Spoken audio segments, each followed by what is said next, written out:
Hi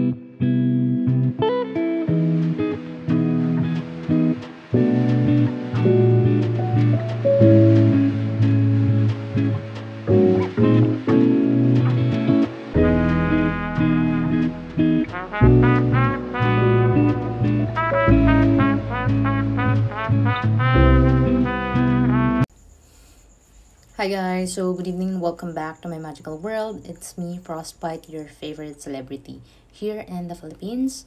It's 10:49 in the evening and today is June 3rd of the year 2024. It's Monday, so I hope we all survive Monday kasi Monday is a bit exhausting and it's toxic in my workplace when it's Monday. So yeah.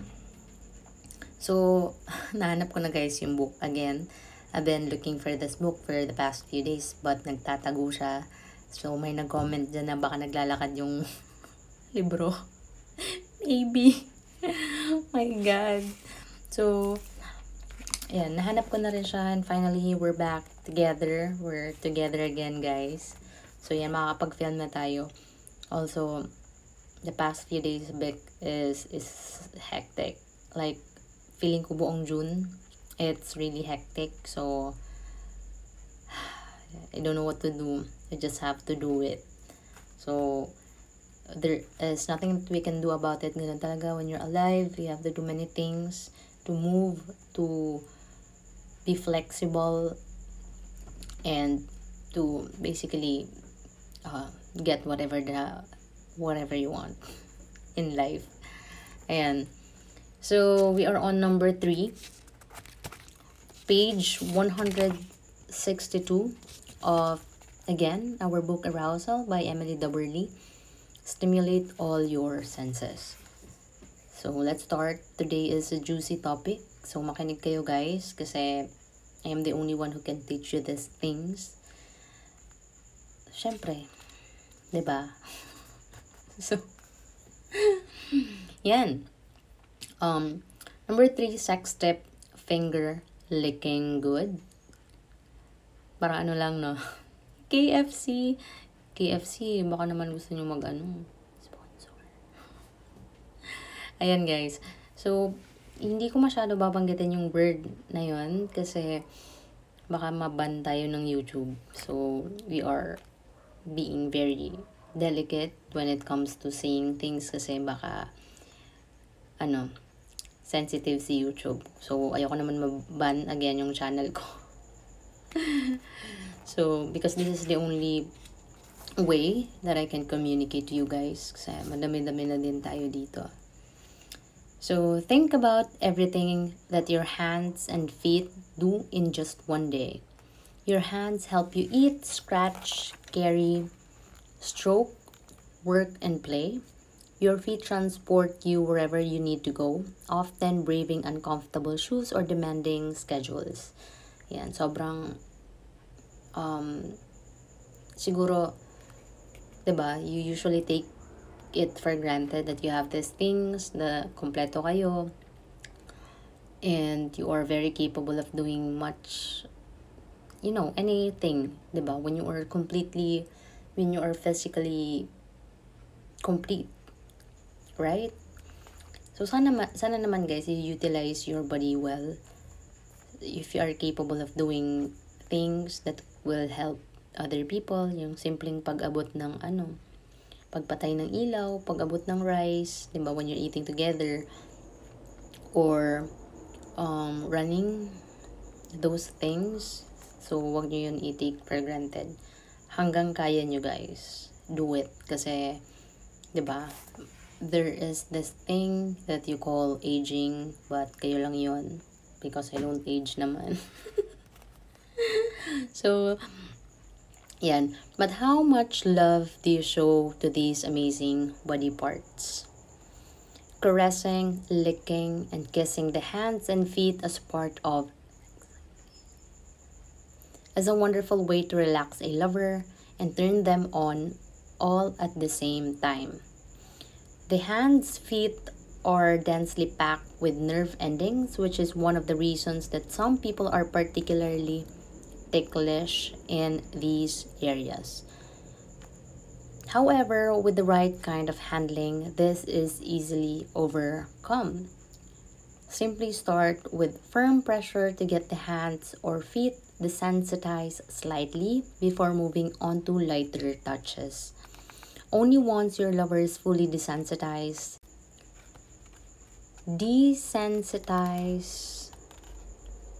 can you move on to licking and sucking the fingers and hand.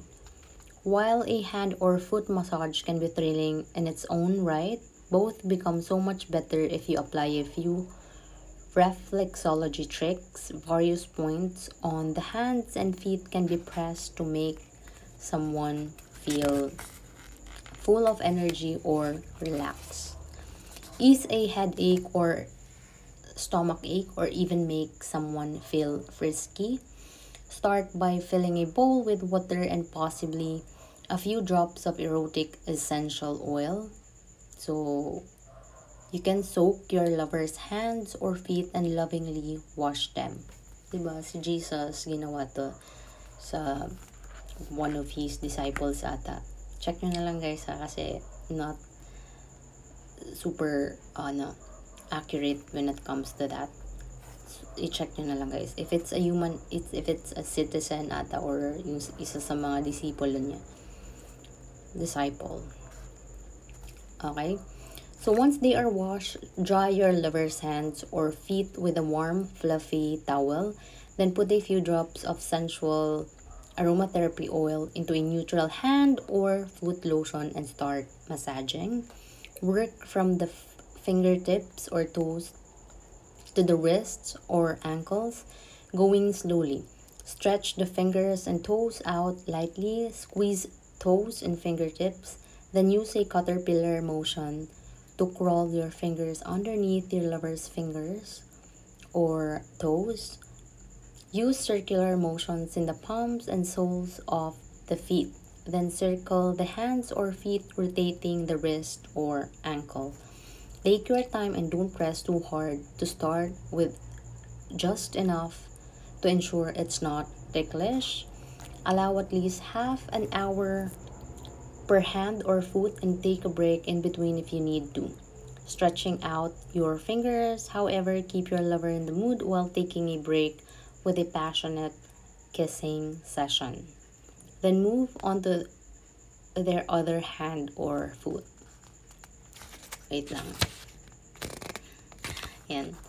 So, giving a hand or foot massage in the bath is particularly sensual, especially if you follow it with a scalp massage. Once you've administered a thorough massage, it's time to move on to the truly decadent treat, licking and sucking your partner's hands and feet. You can even drizzle honey all over your lover's feet to lick off, should you want to add an extra dimension to your sensual play. Follow the same acupressure points with your tongue as you did with your fingers. Use pointed, darting tongue to press into the various regions of the hands and feet. Suck the fingers and toes slowly into your mouth, maybe even nibbling a little.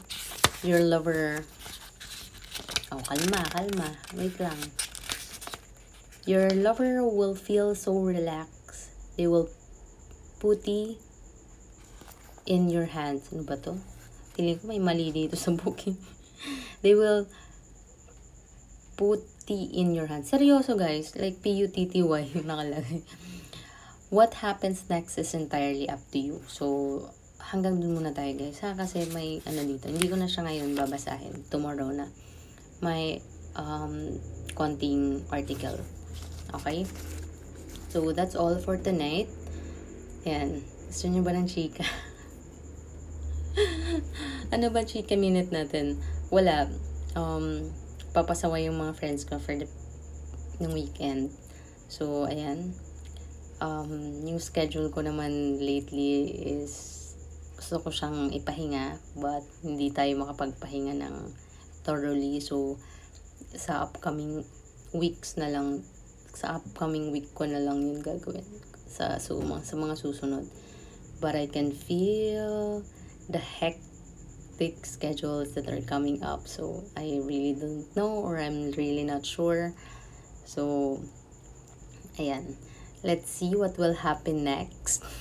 Kasi, we really don't know.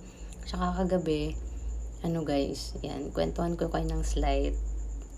Feeling ko, feeling ko tuloy jowa ko na kayo. Ano kayo ng kwento kong mga kawalang kwentahan. So, last night, syempre medyo, kasi I'm really tired, so natulog agad ako. And I've dreamt of yung isang tooth ko natanggal. So, check nyo na lang kung anong meaning nun. So, I'm not really sure if it's a positive, if there's like a positive thing or a negative thing about that, but ayoko nalang bigyan ng meaning. So, ayoko naman kasi ma-stress. So, yan. It's been a while since na naginip ako ng ganun. Tagal-tagal na din. Just, I can't remember. So, isang tooth yung natanggal sa akin. Sa panaginip pa. Okay, so, well, I really hope that it's nothing serious or anything. Or it doesn't really mean anything. So, ayan.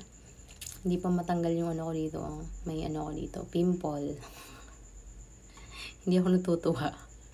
So, ayan guys. Thank you guys for listening always dito sa pag-tune sa aking channel and pagsubaybay sa aking life on a daily basis. Kahit hindi naman to super daily, diba? Kasi we are trying our best. Tsaka nahanap ko na yung book. So, mako-continue na natin yung pag matapos to. Para makaproceed tayo sa other relevant topics. Siguro, maybe, yung kay Tony Robbins ata yun. But there's a lot of things that we can, learn about that guy. But, yung book niya, sobrang kapal. Tsaka wala ako nun, pero nakakita na kasi ako nun sa isang restaurant. So, gusto ko nga siyang itakbo itago. Joke lang guys. So yun, kasi may book dun. So, nagbasa ko ng a little bit. Noon pa, matagal na. So, hindi ko alam kung nandun pa nga yun ulit. But, I don't know guys. Tingnan na lang natin what book will I'm going to, yung mahanap ko. Okay? So, ayan, magpahinga na tayong lahat. It's 11 na. Natulog na rin kayo. Bukas i-continue ko yung article. And, yan, whatever. Tsaka, wag na kayo mag-alala. Wag na kayo mag-worry masyado kasi, remember, on a daily basis, hindi mo naman magagawa talaga lahat. Okay? So, kailangan mo ng extra patience. Tsaka, give yourself, yung space and time to, paano ko ba i-explain? Basta huwag nyo masyado pahirapan yung mga sarili nyo. Kasi, you are humans and I'm not. So, yan. Okay? And, pinanood ko pala kanina yung movie na Taro. So, mag-ingat kayo guys kasi ito na pala. Anuhan ko na lang kayo. Part, I'll give you advice when it comes to that. Remember, like, whatever we say is a declaration. It's a declaration to the universe or to God. So, a reminder that our subconscious, diba, doesn't know what is true or not. So, be very careful when you are going to say something. So, as much as possible, always positive or good, or if you cannot help it, don't fucking speak ill to others or, kahit sino guys. So, just keep your mouth shut kapag ganun pa rin, same pa rin yung sinasabi ng mga matatanda nun. Kapag wala kang magandang masabi, sometimes you really have to say it. Depende pala sa situation. Pero, as much as possible, huwag ka na lang magsalita. Kasi, may karma naman. So, it will always fall onto the people, good or bad. So, you don't really need to worry about anything kasi nga, it's out there. It's working. You may think that it's not working, but it is. So biblically speaking, 'di ba, kung Christian kayo or yung Catholic, 'di ba, meron dun na verse, yung do not do others, basta yung unto you. Basta guys, hanapin niyo yun. Kung, you know what I'm saying pag medyo nagbabasa kayo. Or ano naman siya, medyo sikat naman siyang kasabihan. So, yun, 'di ba? Ang iba-iba lang sa iba't ibang religion, or they just it is, paano ba? Yung concept niya iba-iba how they say it, pero yung approach niya iisa lang yun, guys. Pansinin niyo, 'di ba? It's the law of karma. You get what I'm saying? So, kaya lagi kayo dapat magtatanim ng maganda para yung balik maganda. Okay? So, ayan. Baka malalim pa yung mapag-usapan natin. Matulog na muna tayo. Sa susunod, guys, kapag ganito yung ambience, kapag hindi ako nagmamadali, kasi kapag nasa iba akong location, I'm agitated. Or if I'm filming with a lot of people, like I can absorb their energy. It's distracting to me. So, kaya I love to film alone. Kasi the downloads is straight to you. Basta yun. O, sige na ha. Okay, matulog na tayo. Kayo. Tsaka kung nasa Philippines kayo, matulog na din kayo kasi gabi na sa atin. Kung nasa other parts kayo ng universe or dimension or other continents, sige, bahala kayo sa buhay nyo. Magkape muna kayo. Sa iba kayong time zone. And, yan. So, yun lang naman. Bye.